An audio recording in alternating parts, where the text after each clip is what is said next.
Hello YouTube, Bane666 here.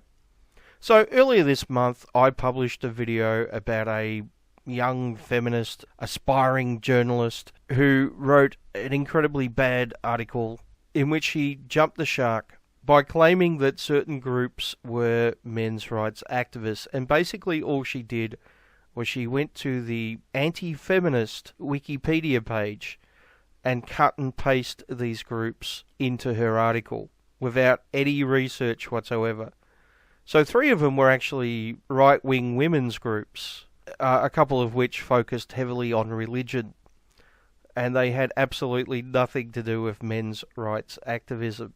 So I found that incredibly amusing and sad at the same time, that this lack of research and cut and pasting from fucking Wikipedia led to this young aspiring journalist to make the claim that pro-women's groups who do not focus on men's rights activism at all are somehow prominent men's rights groups.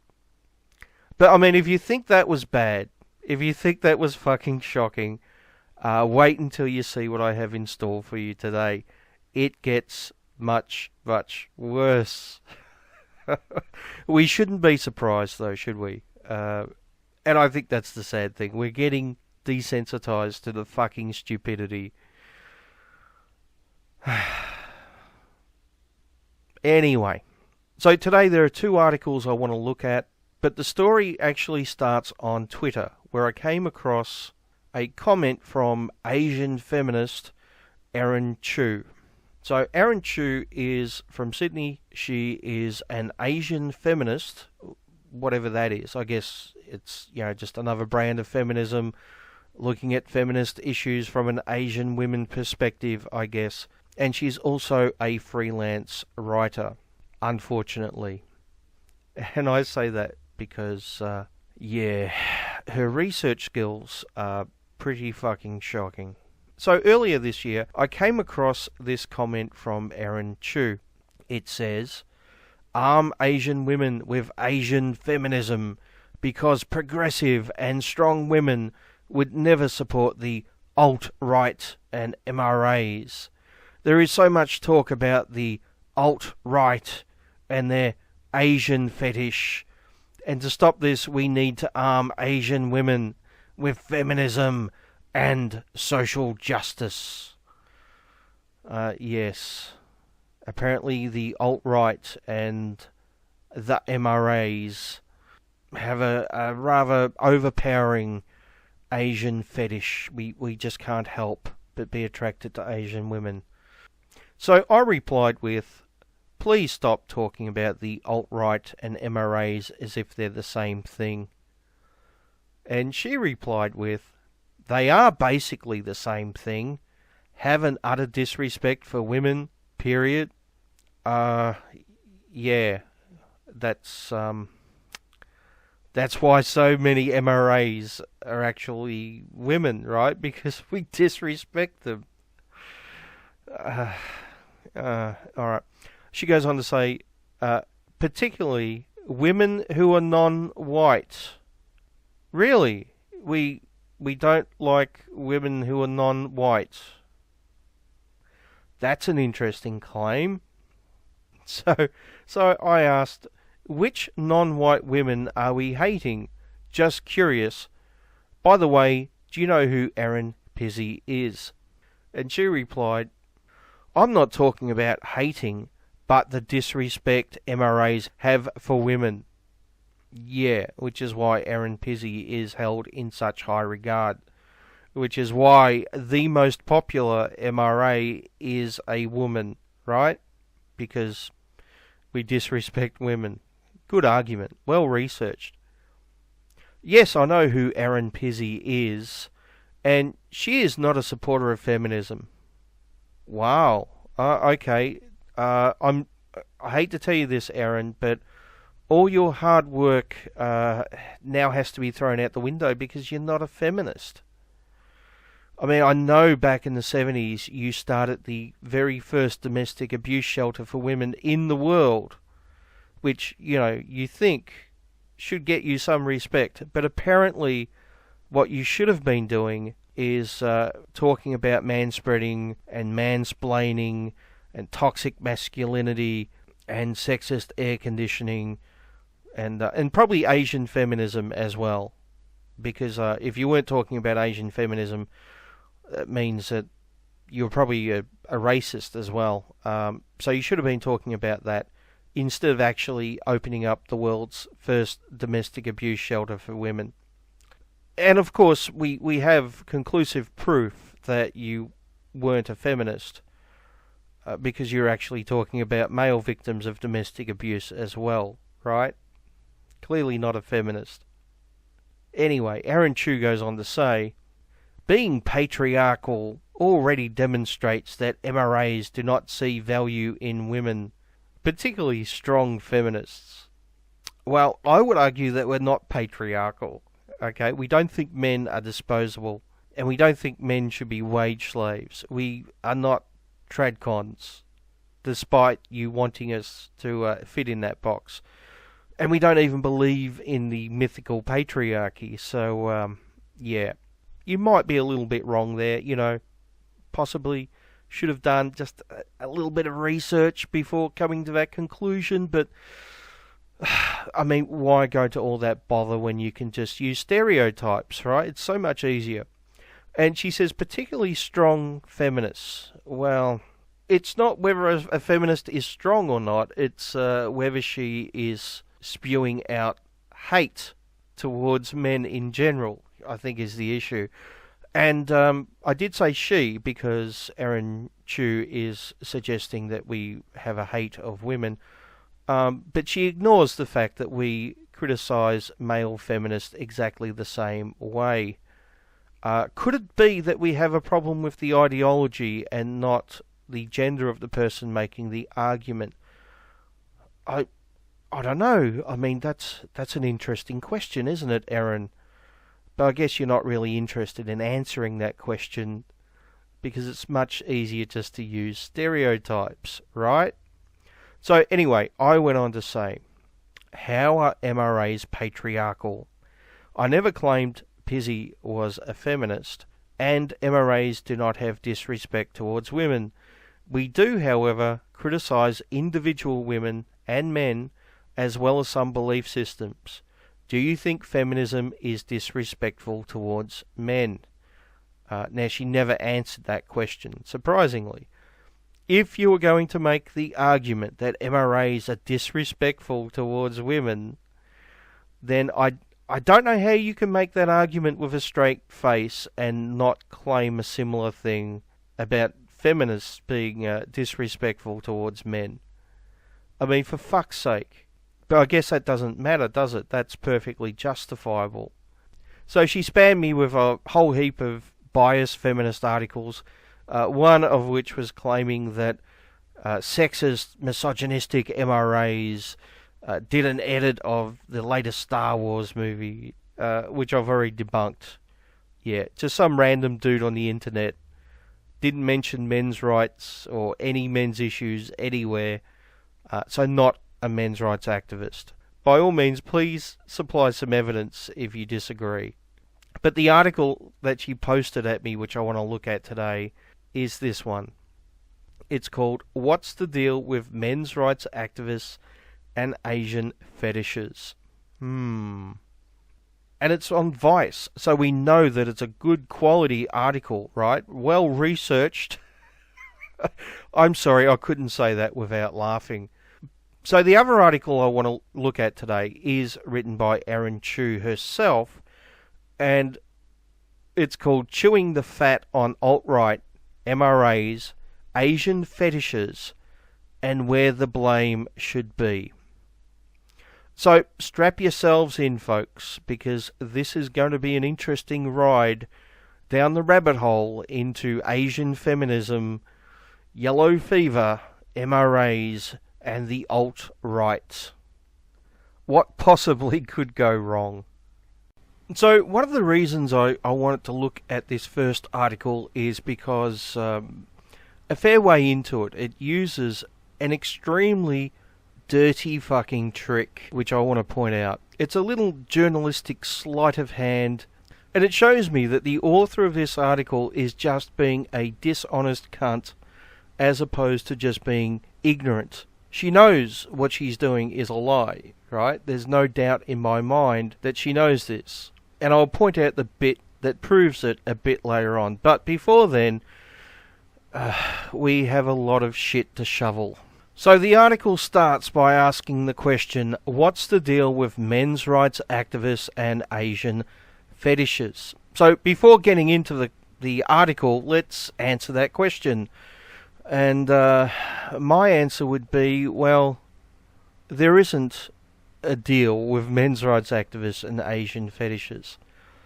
Now, there may be some individual MRAs who have a preference for Asian women, and there may be some who don't, but I think most are probably, indifferent. I find some Asian women attractive, but I don't have a particular fetish for Asian women. It really depends on the individual woman, just like any woman of any other race. But seriously, I don't think men's rights activists have a particular fetish for Asian women. Like I said, there may be some individuals who do like Asian women, but, there will be some who like black women. Personally, I like pale-skinned redheads. There are some MRAs who are into men. I mean, and all of that's fine. I don't see a problem with it. But it's strange that we're somehow being stereotyped into this box that fetishizes Asian women, supposedly because we see them as more submissive, right? Yeah, because apparently we like those submissive women. So it goes on to say, why do men like these so often lust after women like me? Yeah, I'm guessing there really aren't any MRAs lusting after you. Not not with your personality. And I'm judging her personality based on this article. So let me speak for all MRAs for a moment and say, we really don't want anything to do with a person like you. I can't stress that enough, really. So the article starts off by saying, David Bond is busy telling me that everyone has it all wrong, that he's not some kind of creep, when he decides it's a good time to try his hand at some awkward attempt at flattery. You have nice lips, by the way. Very cute. This is what I'd like to talk to Bond. Real name, Stephen Maple, a self-described digital nomad, who's made a career traveling across Asia, creeping on women, and posting the videos to YouTube. Now that's strange. This is a very strange thing because I've never heard of an MRA called David Bond. That's quite strange, isn't it? Considering the title of the article is What's the Deal with Men's Rights Activists and Asian Fetishes? And then she tells us about a YouTuber called David Bond, a self-described digital nomad whose career is travelling across Asia, creeping on women. Yes, because travelling across Asia and creeping on women is the best way to make male circumcision illegal, apparently. It's a very effective way. I mean, if more MRAs were doing that, I'm sure male circumcision would be outlawed overnight, right? Oh, hold on. Could this be a pickup artist? Yeah, possibly.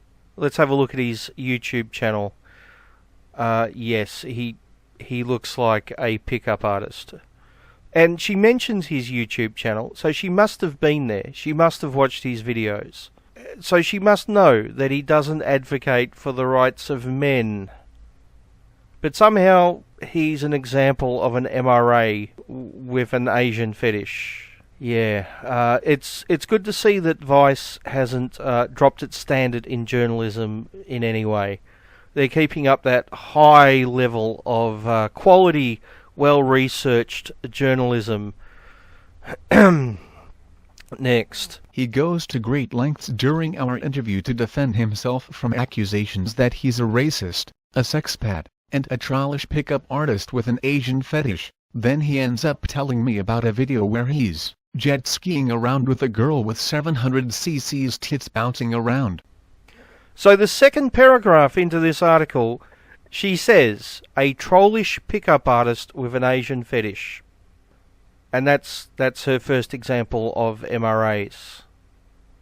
Astounding, really. I mean, I shouldn't be surprised because this shit happens all the fucking time, right? These dishonest assholes can't find any MRAs to actually fit their stereotype, so they have to use pickup artists. This is nothing new, but this one actually admits throughout the article that she's a lying piece of shit. Next. It's like there's a disconnect between his words and his actions. Bond is the kind of man who tells everyone he's not a racist and then travels to Indonesia, takes a woman in a hijab on a date, and edits the footage to a soundtrack of explosions and shouts of Allahu Akbar. This video has been removed from his YouTube page after it set off a firestorm of criticism in Indonesian media. Okay, so if that is true, and I suspect that it probably is, he sounds like a real asshole. But that has absolutely nothing to do with the men's rights movement, does it? Next. But the thing is that Bond is just the tip of the iceberg here. And I'm not just talking about men with an Asian fetish. That shit's been going on forever.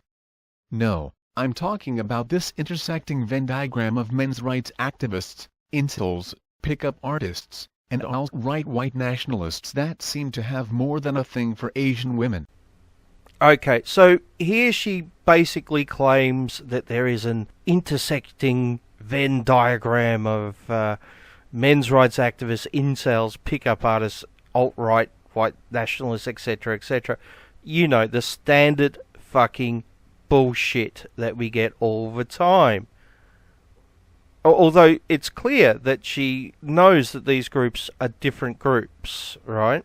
She says there's an intersecting Venn diagram. So she is saying that there's overlap, but that in itself admits that they're different groups. So she knows that pickup artists aren't MRAs, and incels aren't MRAs, and the alt-right white nationalists aren't MRAs. But she does link to a citation, so let's have a quick look at her citation. It's a Vice article called "A Lot of White Supremacists Seem to Have an Asian Fetish." Now, this article doesn't mention men's rights or MRAs anywhere, although it does have a very slight connection. It mentions one Christopher Cantwell. Now, if you're unfamiliar with Christopher Cantwell, for a short time he wrote articles for A Voice for Men. However, true to their typically disingenuous form, Salon.com has pulled A Voice for Men into the controversy. There's an article by Amanda Marcotte linked in the low bar revealing that one of the ringleaders of the white supremacists who were staging the Charlottesville rally formerly wrote for AVFM. And in that piece, she attempted to establish that the men's movement was a gateway for violent racism.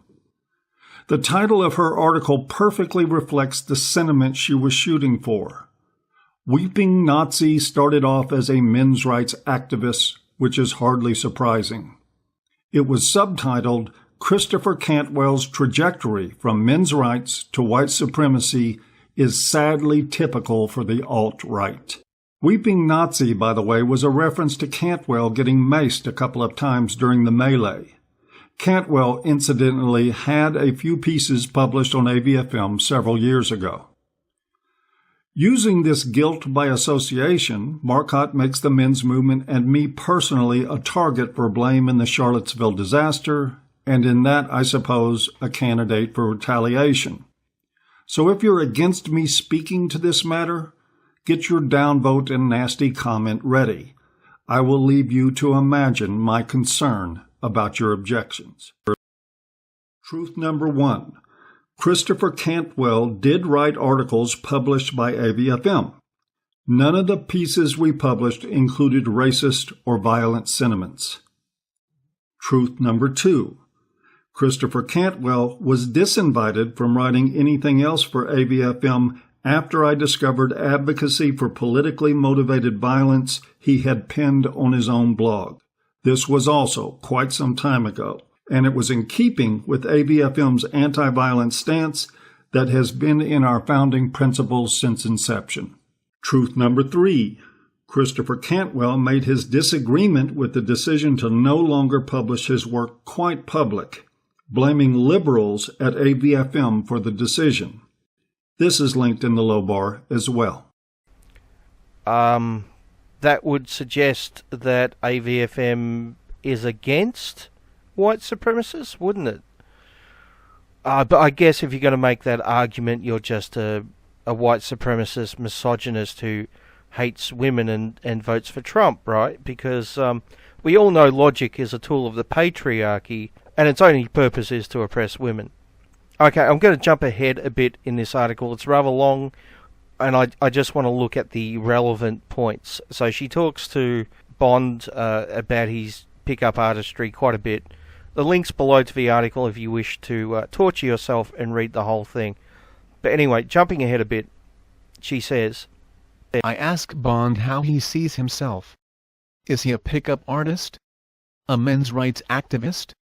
A sexpat? Okay, so she flat out asks him if he's an MRA or a pickup artist. So this clearly shows that she knows a difference between the two, right? Now, considering the title of the article, I would expect Bond to say that he's an MRA, right? Despite the fact he's clearly not. Bond tells me that he's more of a big brother to men who can't get laid, the kind of bro who offers a helping hand to those struggling to attract the opposite sex.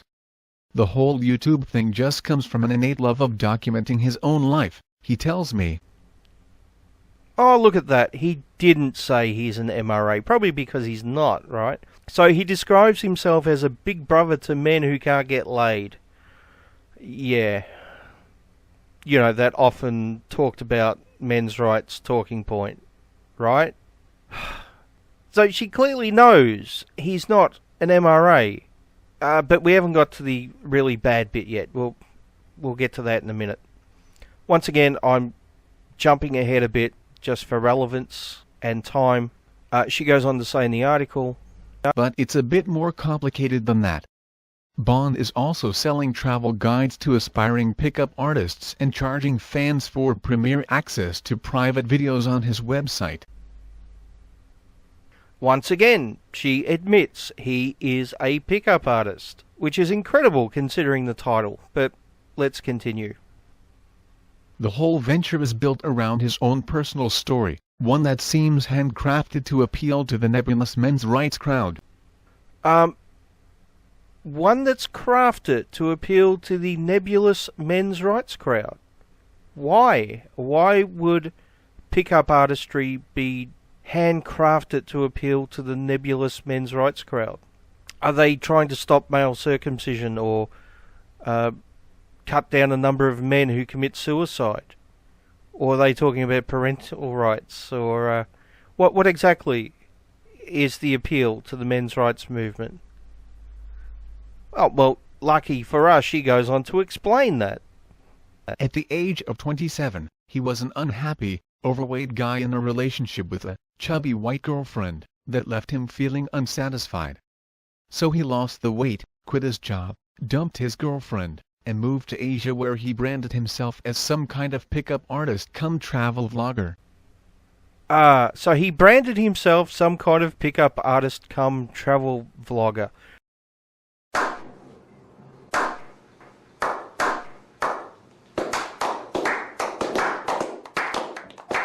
But she admits that he's a pickup artist and basically has no connection to the men's rights movement whatsoever. Let's go on. He was soon successful enough to stay in Asia, visiting new countries, hitting on Asian women, and selling it all to an eager audience of the kinds of lonely, and often misogynistic, guys who post on subreddits like r/incels, a forum for men who describe themselves as involuntary celibates, that's full of a particularly toxic strain of masculinity that aims to cut down and degrade women at every turn. Yeah, look, I don't go to incels. I've no interest in going there. I do know, however, that they're not MRAs, and shouldn't appear in an article about men's rights activists. Now, if she wants to write an article about how sexist the incels are and how terrible incel is, I don't have an issue with that. She can write as many articles about that as she wants, and the incels are free to respond if they want to. But don't include them in an article supposedly about men's rights activists. So let's keep count. What do we have so far? We have an interview with a pickup artist who she knows is not a men's rights activist, and a reference to incels in an article about men's rights activists being obsessed with Asian women. Just astounding journalism. I mean, it's the logic and the research it's breathtaking. It really is. Now, this next bit that I'm about to look at is the really fucking dishonest bit in this article. This proves what a fucking liar she is. This article is not written out of ignorance. It's written out of ideological malice. She is purposely spreading a false narrative, and the proof is in the next paragraph. Let's read it. Spend any time on subreddits like our men's rights and you're bound to learn two things. 1. These men love Asian women, and 2. They hate Western women. Here's an excerpt from our incels where one guy tries to convince his fellow incels that their key to salvation lies in Southeast Asia. Now, take very close note of the wording that she uses here. She says, spend any time on subreddits like our men's rights. And then she goes on to describe certain attributes to subreddits like our men's rights. And then she uses the incel Reddit as an example. Now, my first question is, if the men's rights Reddit is like that, why not use examples from it? The simple answer is because there are none. The men's rights Reddit does not talk about Asian women in this way. And she knows it. She knows it because she's been there. So instead she has to imply that the men's rights Reddit is like that, and then use the incel Reddit as an example.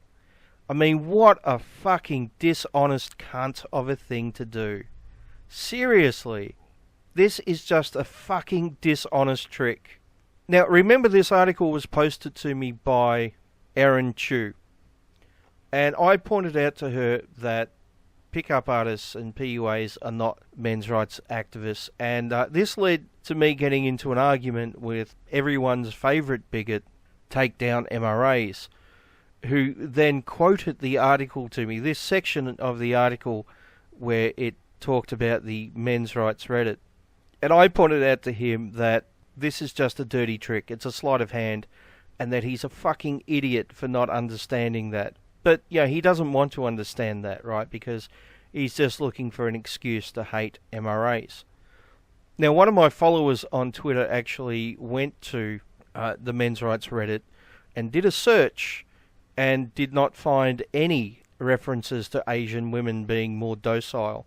The closest thing he found was a video about what Asian women expect from men, and it didn't say anything about picking them up, right? So, although I trust this particular follower of mine on Twitter, we should go and test that result. We shouldn't just test claims made by our opposition, but we should also test claims made by our allies. So let's go have a look at the men's rights Reddit.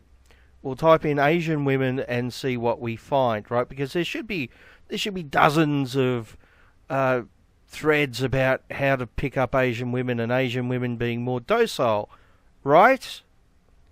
Yeah, I'm guessing there's not going to be. So we have a post from 26 days ago. So this is after these articles were published. And it says, founder of Organization for Asian Women called out for anti-Asian male tweets. Okay, so that's not about dating Asian women. And from 4 years ago, we have hypocritical stereotypes that feminists and the West push on guys dating Asian women. It says, I recently read on a feminist website that apparently Western men date Asian women because we think they are more pliable coming from poor countries. So this is a post arguing against the stereotype that these articles are pushing, not in favour of it. And then we have that video from 4 years ago, what Asian women expect from men. It's a MGTOW video. We have a post from 1 year ago. Feminists call Western men dating foreign women abuse, especially Asian women. Check the video. So once again, it's criticising feminists for calling white men who date Asian women abusive.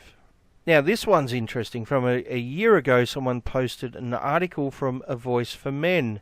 The article is called Asian Women Aren't the Answer. Well, that's interesting. That doesn't seem to be promoting the stereotype that Asian women are more docile, does it? And then another one from 4 years ago. I have no words. Asian women need to stop dating white men, spun as feminism. Once again, criticising the fucking stereotype put out by feminists, not saying that Asian women are more docile. And then from a year ago, we have someone posting an article about a man on a Melbourne tram who supposedly harassed women on the tram. This was the guy who was doxxed by Clementine Ford, and she sent a hate mob after him. The guy was autistic, and he was asking women, not just women, but including women, to high-five him. Apparently this was some kind of harassment or threat or something, and was deserving of being doxxed and harassed. So that's not about dating Asian women, though, is it? And from 4 years ago, about those billions of Asian women suffering under patriarchy, treated like servants, abused and exploited. Video. So, yeah, none of this seems to be about dating docile Asian women or having an Asian women fetish. So just to be 100% sure, I used the term yellow fever as well. And before someone accuses me of being racist for using such a term, Erin Chu actually uses that term herself. So I found 2 posts with the term yellow fever. The first one from 3 years ago, it said, media attacks yellow fever but ignores more common white fever. And it's basically about Asian women wanting to date white men more than white men want to date Asian women. I don't know if those statistics are in fact true or not. That's not really the point though, is it? And then another post from 3 years ago. Feminists versus yellow fever. And that's it. That is the extent of the men's rights Reddit talking about yellow fever and docile Asian women and how we should all date them because we have Asian fetishes or whatever. It's non-existent, basically. Non-fucking existent. And the author of this article knows that. I've no doubt she went there and looked for it, didn't find it, so had to say subreddits like the men's rights subreddit to imply that, you know, they're all the same thing when clearly she knows they're not. Fucking dishonest. Next. This kind of shit is everywhere. It's on misogynist subreddits like r the red pill, PUA ones like r seduction, and from racist posters on r interracial dating. The general idea here is that these guys think there is something wrong with women in the West, especially white women. Now, it may be possible that there are misogynistic things like that on the listed subreddits that she mentions. I don't know, because I don't go to those places unless I have to for a video. I could go and look, but I'm not going to bother because none of those are men's rights subreddits. None of those have anything to do with men's rights or the men's rights movement. So I have to ask, why would you include them in an article about men's rights activists having an Asian fetish?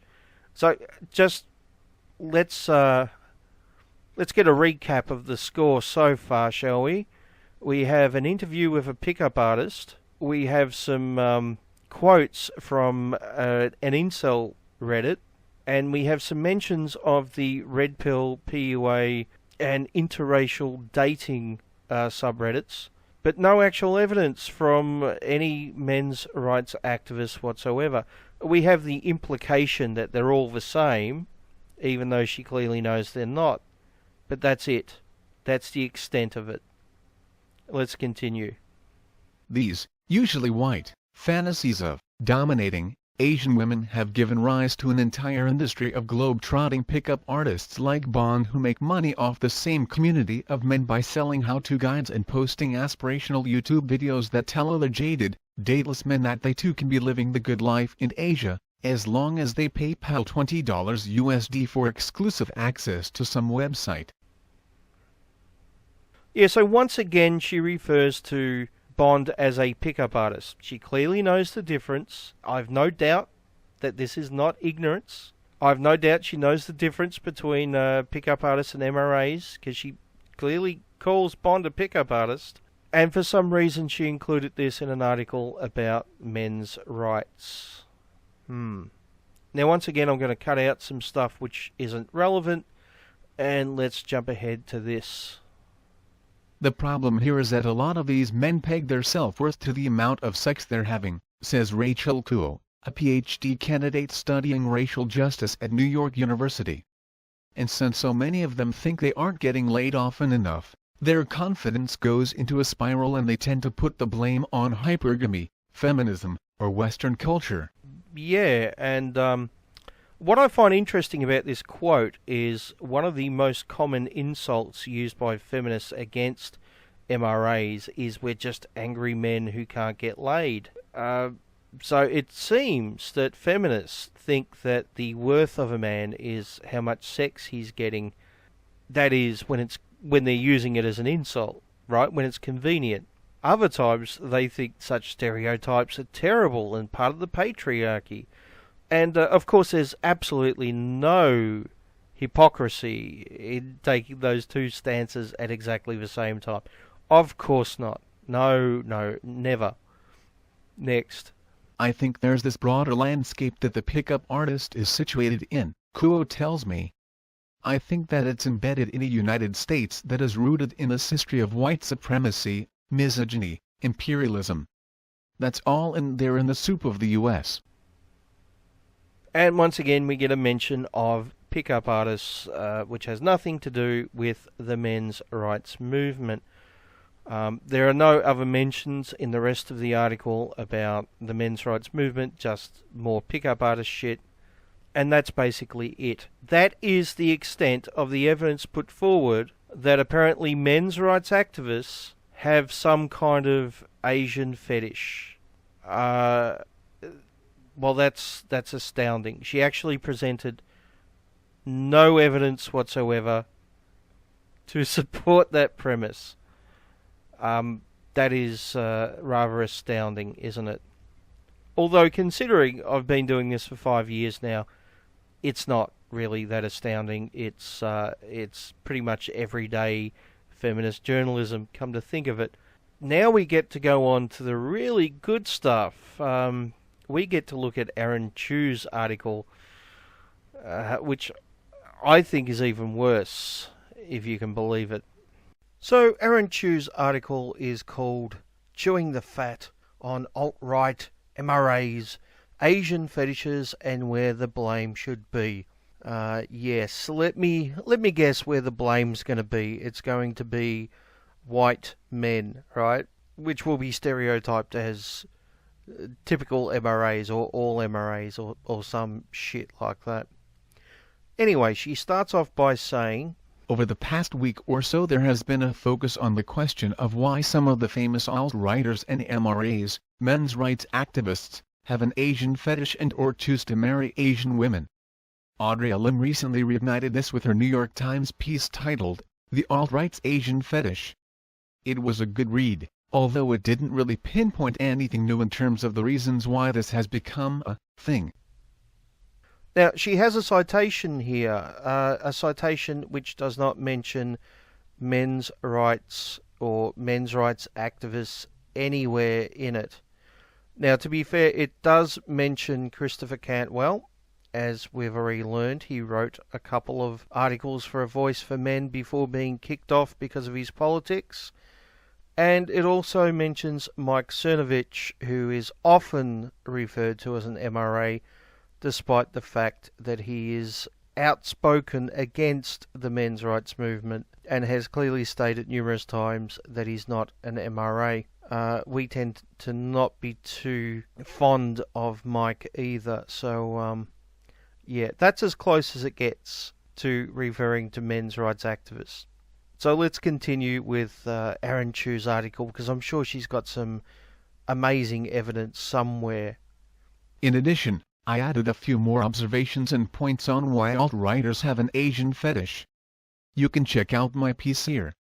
This entire topic is more complex than the basic notions of Asian women being easy pickings, or enable this fetish, or are whitewashed sellouts.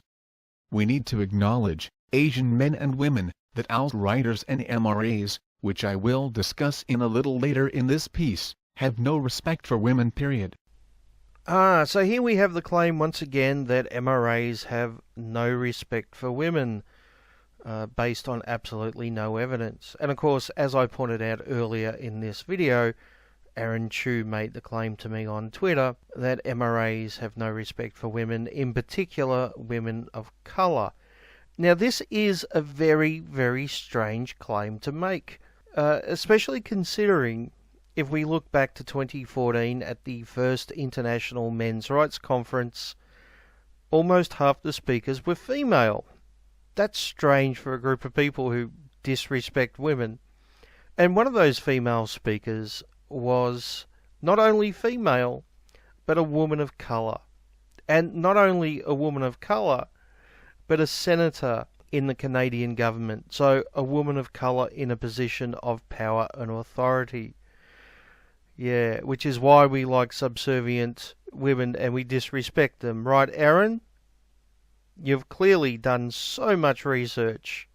It's staggering. Next. For Asian women who were born or raised in the West or Europe and who still choose to date or be with alt-righters and MRAs, I would say is a different story.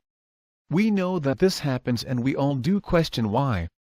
I don't want to excuse their poor choices, but I do want to say that they lack an understanding of racism and they are not progressive Asian feminists or progressive, period. For any Asian woman who embraces Asian feminism or who supports progressive politics, chances are they will never go for an alt-righter or a MRA. Reason being, progressive Asian women and Asian feminists have loud and strong voices and independent thoughts. This would never run well with alt-righters and MRAs who believe in the idea of power and control of women. Yeah, we don't believe in controlling women. We're fighting for actual men's issues, like banning circumcision and fathers seeing their kids, and equal sentencing for equal crimes, and talking about male suicide. None of those things are about controlling women. We don't want subservient women. We don't want to go back to the 1950s. These are just stereotypes created by feminists who don't have any other arguments or are just completely fucking ignorant and basically label anyone who disagrees with them as an MRA and automatically assumes that person is some kind of backwards conservative who wants to return to the good old days where women were kept as pets or something and were forbidden from voting. You know, the type of bullshit that they come out with. So Aaron Chu is using some very bigoted, false stereotypes here.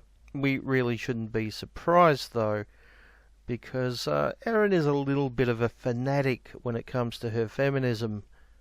Next. So referring back to my supplementary piece above, spreading Asian feminism, or arming Asian women with feminism as a way to deter this thing from happening. Asian women like Tila, Tequila and Kathy Zhu are examples of those who do not embrace progressive politics and or Asian feminism, and look where they are. Well, Tila Tequila is, how should I put it? Let me think. Tila Tequila is a nut. And they continue to block me out and do whatever they can to discredit me, to make me disappear, because they know they can't just point blank assassinate me because I keep telling you and warn you ahead of time. So if they do that, then everybody will know that they murdered me. So they're going to try to kill me in other ways. She's fucking crazy. But the ones that work for the government and the CIA, they have their drones that they hire, and there are masses of them. It's called gang stalking, and they're getting paid to do that. They're getting paid to build Tila hate sites, and you know, a lot of those government-owned sites or corporations like Facebook and YouTube, even YouTube and all those sites, they have ways to block out the people's comments that are supporting the cause. And what they do is, trust me, they're very cunning. I will give them credit that they are very smart. They're very smart. But unfortunately for them, so am I. She believes the Illuminati destroyed her career. That's why I'm being banned, and people like Alex Jones is being protected by the CIA, because he's part of the system to speak the truth, but to also instill fear into the world. So we're all scared and helpless and feeling hopeless. Whereas me, I'm speaking the truth as well, but I'm not doing it in a way where I'm scaring you guys. I'm actually speaking the real truth underneath the truth. I know this all sounds very confusing, but the fact is, like I said, I know all their tactics. I know the inside. Like I said, I have a situation that directly related to one of the leaders of the others. So that's why. Not the fact that she doesn't have any talent, but apparently it's the Illuminati who did it. She has some serious mental disorders. She's delusional. I don't think feminism is going to help that. I think possibly it's going to make it worse. It would just replace the conspiracy theories about the Illuminati with conspiracy theories about the patriarchy. And it wouldn't surprise me if she believes in the patriarchy as well. But yeah, probably not the best example, Aaron.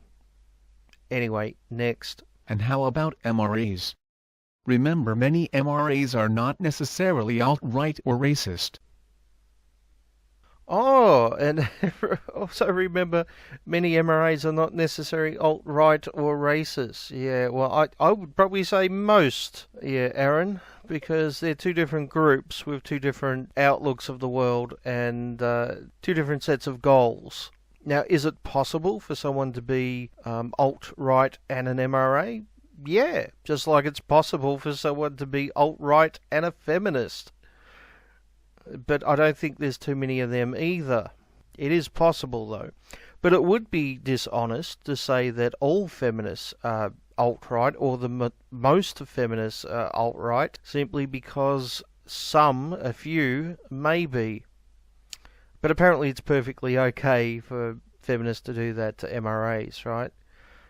That's right. It's all about the propaganda and not about the truth, though, isn't it? Next. But the commonalities which they share with alt-right men is that they do not see independent value and worth in women, and yes, they too have an Asian fetish.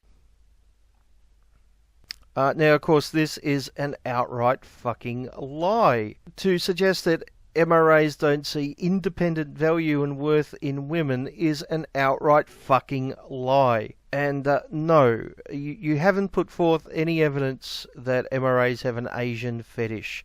Although you're about to try to do that, and you fail miserably. Speaking of which, next. Jackasses like David Bond, PUA and Predator.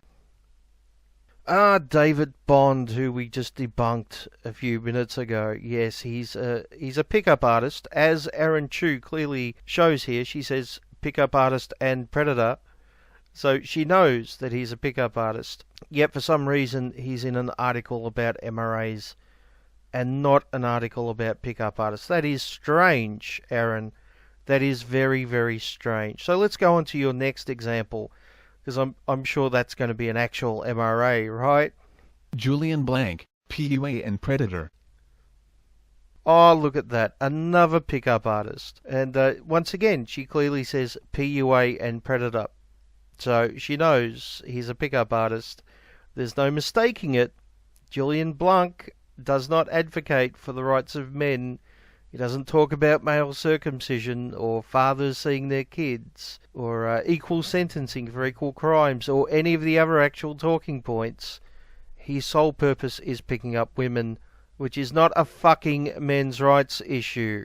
But she has one more example, which just left me scratching my head, I have to say. It left me surprised. And let's go on and look at it.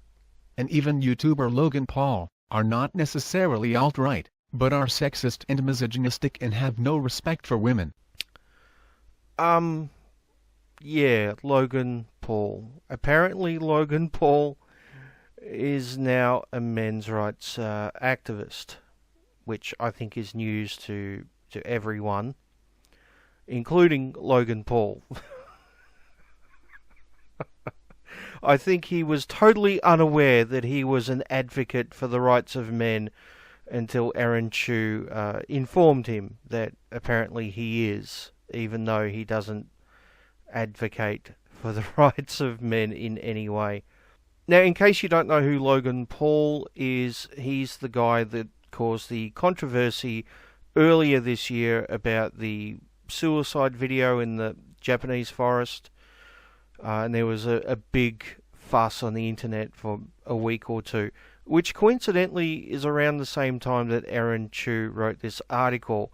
So I'm guessing she saw some guy in the media that she didn't like, and apparently that's the criteria to be a men's rights activist now. You just have to be a guy and to come across as an asshole, and apparently that's it. That's the only qualification, according to people like Aaron Chu. Now, to be perfectly honest with you, I don't know a lot about Logan Paul. He's the type of YouTuber I don't watch and have absolutely no interest in watching. It's not really my thing.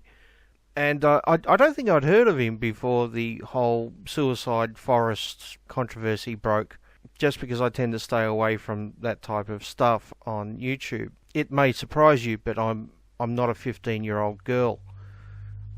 And no, I'm not sending you pics to prove it, so don't even fucking ask in the comment section.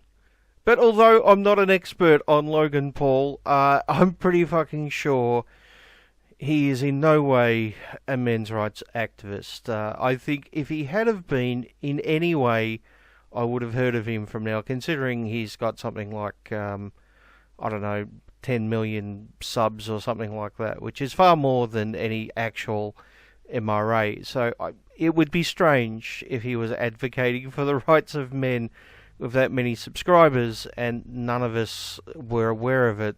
But to be 100% sure, I went to his YouTube channel and I did a search for men's rights, and wow, the number of hits I got was staggering.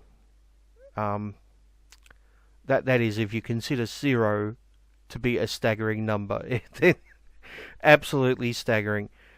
I also did a search on Twitter using his username and men's rights and then MRA, and got nothing. Absolutely nothing. Yeah. How strange. A men's rights activist who doesn't talk about men's rights. Yeah.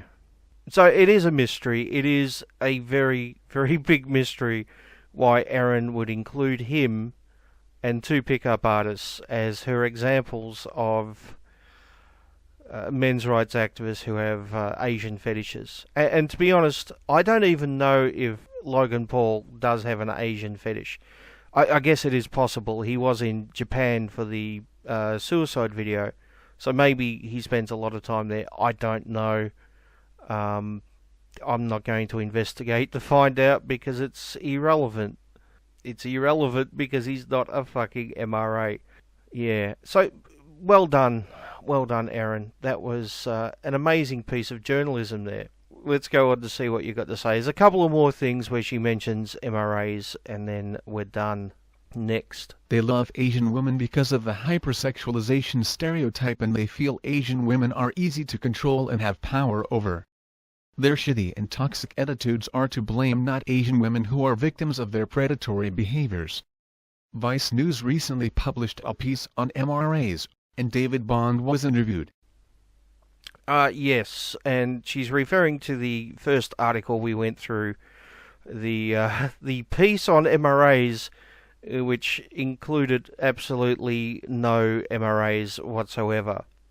Yeah, and see, this is the way this shit spreads. One shithouse journalist makes false claims in an article, and then another one comes along and cites it as evidence that this is the case, and I'm sure someone will come along and cite this one now. And before long, this lie, because that's exactly what it is, will be passed around as something which is fact, when clearly it's not. Next. If you read it, you will see how he talks loudly and proudly of his Asian woman fetish, and how he now loves Asian women who are Muslim and who wear hijabs and burqas. It is sickening, his ideas, but that goes to show that he has a low view and perception of women. He doesn't want to give Asian women any agency, nor does he see them as anything else except as his sex objects. Now, if all that is true about David Bond, and it may very well be true, that doesn't have a single thing to do with the men's rights movement. Not a single fucking thing.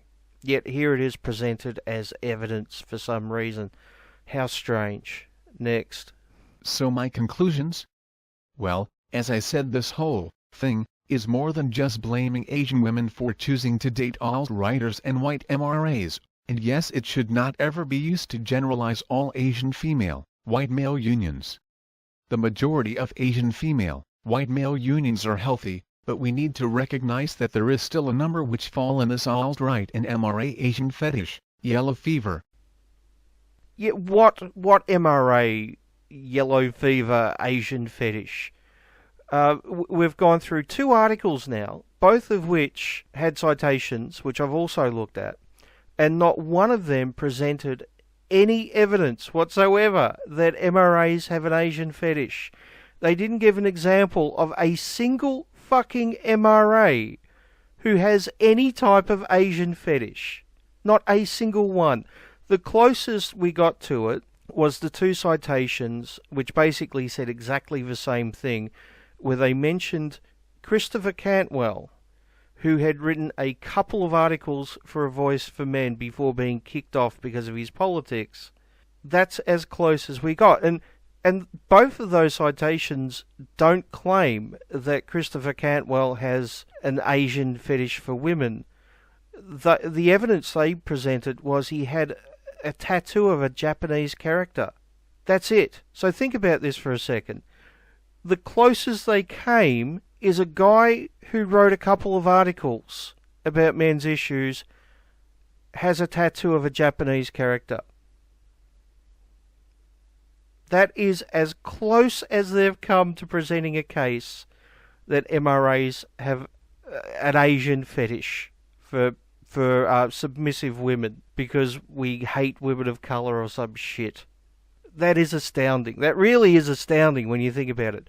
All the rest is just fucking pickup artists and incels and shit like that, which has absolutely nothing to do with us. And people wonder why we criticise feminists. It is really a mystery. It's beyond me. I just don't know. Next. As a diaspora, we need to be more unified, and we need to understand the history of where all of this stems from.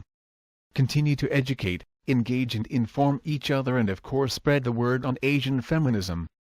Arming Asian women with Asian feminism is the best way to change this racist trope and the way to take the power away from alt-right men and MRAs. Ah, yes, you need to take away the power from the MRAs. We're so immensely powerful, right? Yeah, we have control of the government and the universities and the media. Oh, no, hold on, that's that other group, isn't it? That's not us. Yeah.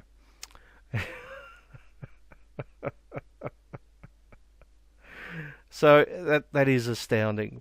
So we have two journalists here, and I use that term very, very loosely.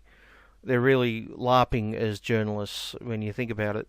But I think they have different motivations for making these arguments. Erin Chu, I think, is a true believer. I think she has drank the feminist Kool-Aid. I think she has guzzled fucking gallons of the stuff, and she wants more, right? I can say this not only after reading her article, but having chatted to her on Twitter. She's not a reasonable person. She will not change her mind. It doesn't matter what evidence you present to her. It doesn't matter how well crafted the argument is. It doesn't matter how many times you prove that she's wrong about something. She simply will not change her mind ever, right? She is convinced that she is right, and anyone who believes in anything slightly different is wrong and evil. In other words, she's an ideological fanatic. She reminds me a little bit of, say, someone in the 14th century that would have been raving like a lunatic about witches or something, you know.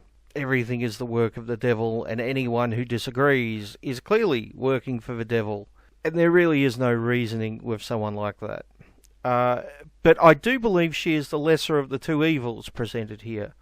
As much as an extremist as she is, and by no means I'm saying that's a good thing, it's a fucking terrible thing, trust me.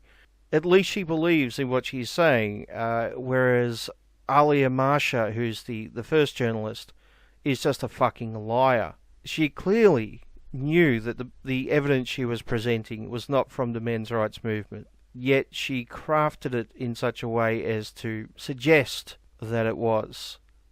She is willing to lie to her audience and deceive and, you know, do dirty little sleight of hand tricks throughout her article. And that makes her a fucking scumbag. She could very easily have written an article about pickup artists and how, you know, they go to third world Asian countries to pick up women or whatever. But no, she had to use the pickup artists to attack the men's rights movement.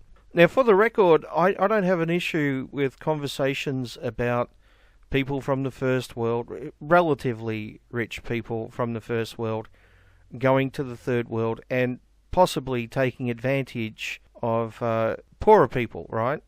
In other words, sex tourism and things like that. Now, I'm not suggesting David Bond and the others are doing that, but, I mean, who knows, really? I haven't really looked into them that deeply. But speaking in general terms, there is room for discussion about sex tourism. And if either of these journalists...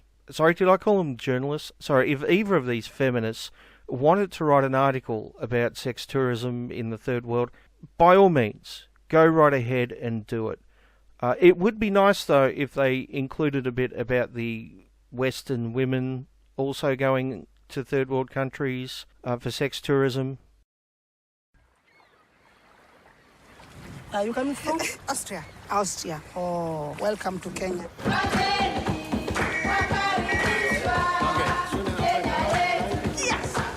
Bist du rasiert? Ich bin nicht rasiert, mir fallen sie schon aus. Ach so. Das Fremde ist der Reiz, verstehst du?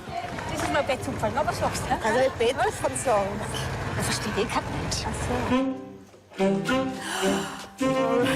Das ist schön. Komm her, Schatz. Bist du mit allen Frauen da? Nur du, only you.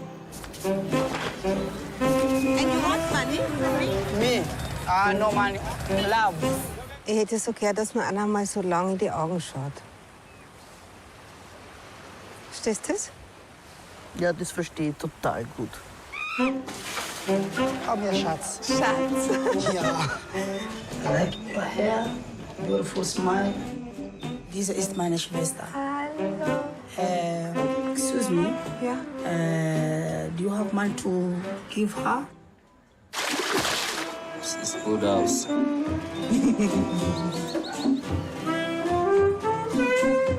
Ich liebe dich nicht. Ich liebe dich sehr. Scheißkerl! Schau mich an! Schau mich an!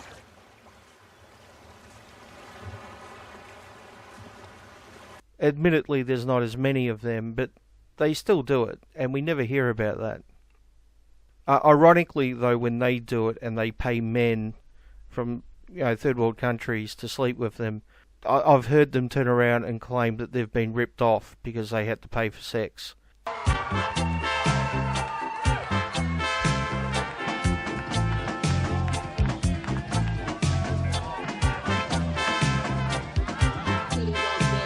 Attract what is commonly known as rental dreads. And rental dreads are the contemporary Jamaican version of the old-time gigolo. They prey on women, on the women's emotional, needy side, and attract the woman, compliment her, seduce her, lead her to believe that she is their one and only, when in fact they may have had another woman the week before, and as this current woman boards the plane, they'll be greeting another woman coming off the next plane. There's no real genuine feeling. It's just a question of the women are filling a need for these men in terms of material need.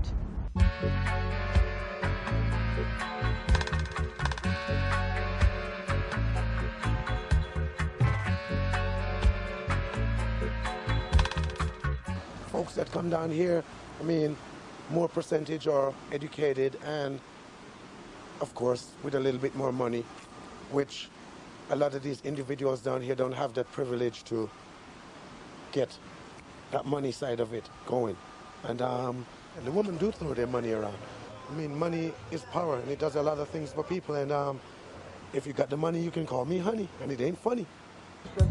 Think about that for a second. A relatively wealthy Westerner goes to a third world country for sex, and if it's a male doing it, he's taking advantage of the third world people. But if it's a woman doing it, it's the third world males taking advantage of her. Yeah, that seems like a little bit of a double standard. But anyway, my point is, there's room for that conversation, right? By all means, write articles about it. But don't try to attack the men's rights movement with them.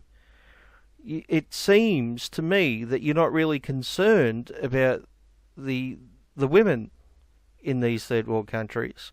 We know you're not concerned about the men, but it seems that you're not even concerned about the women in these third world countries. It seems that your main motivation is just attacking MRAs, which would mean that you're using them for political means, right? You're using these third world women. Strange type of feminism when you think about it.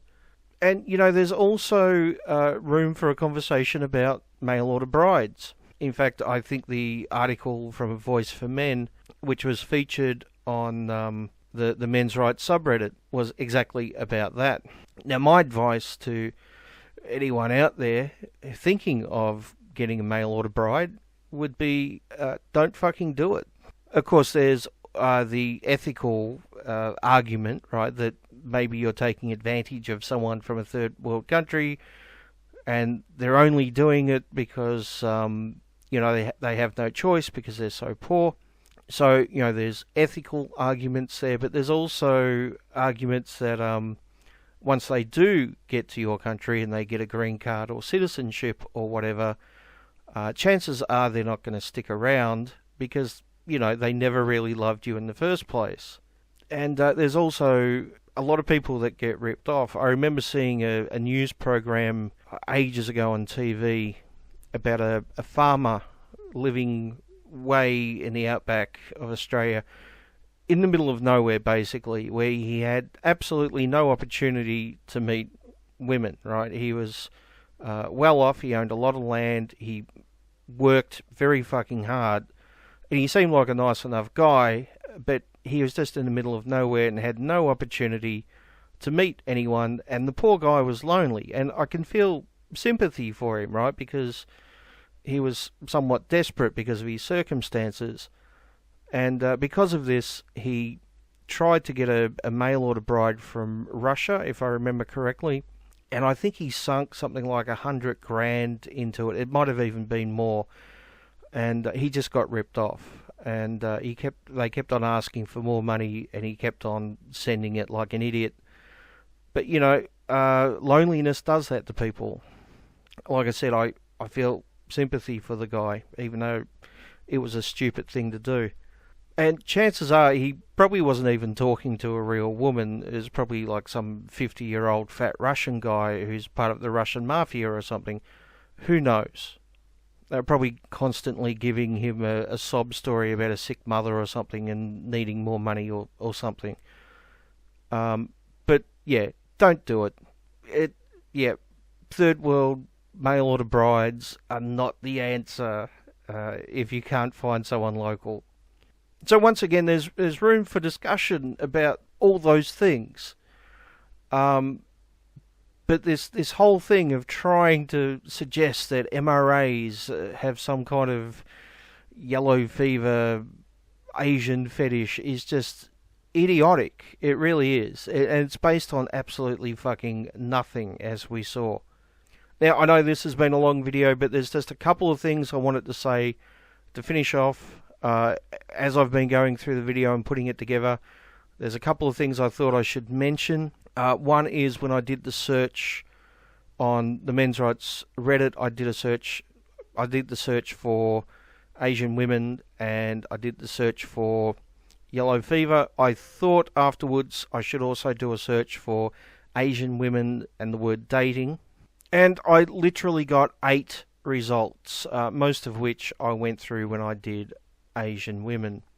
There's really nothing there to suggest in any way that MRAs are flocking to Asian countries because we see Asian women as submissive and easy or whatever else these articles fucking went on about.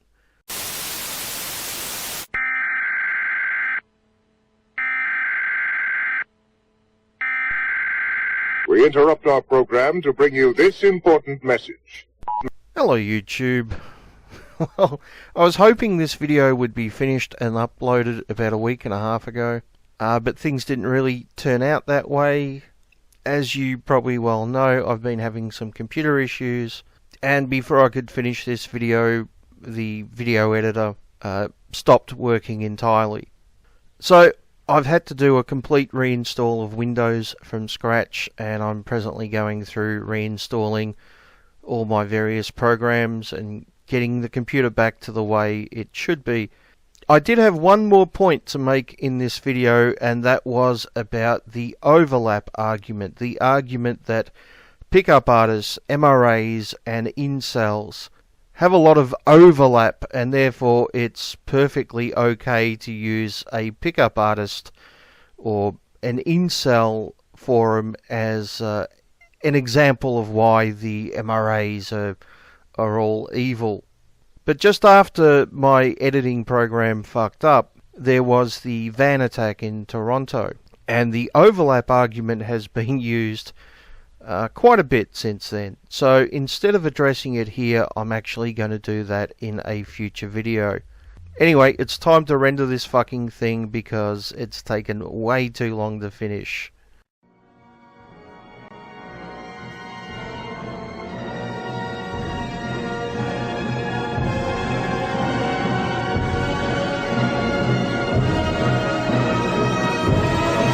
My name is Betty Schlub, and I'm part of the Buzzington Poe News Network, and we bring you nothing but the best feminist articles on the internet, and we use nothing but logic and reason to debunk the evil, sexist, misogynists, which are just everywhere. They're all over the place. And today, the sexist, Trump-supporting neo-Nazis that we'll be debunking are the MRAs. And in case you don't know what MRA stands for, it means Meninist Rights Anarchists. And these people are just terrible. And they all have this Asian fetish. All they want to do is sleep with Asian women. That's their entire purpose in life. So we've found a video by one of these MRAs on YouTube, and we are going to go through it and show exactly how sexist and evil they are. And this video is about yellow fever, which in itself is a sexist term and a racist term. It's just so offensive. It's so incredibly offensive, but these people just don't care. So the video is called Yellow Fever, a closer look at the disease. So straight off, they're saying that Asian women are a disease, and that is disgusting. That is offensive. It's so racist and sexist. So let's look at the video.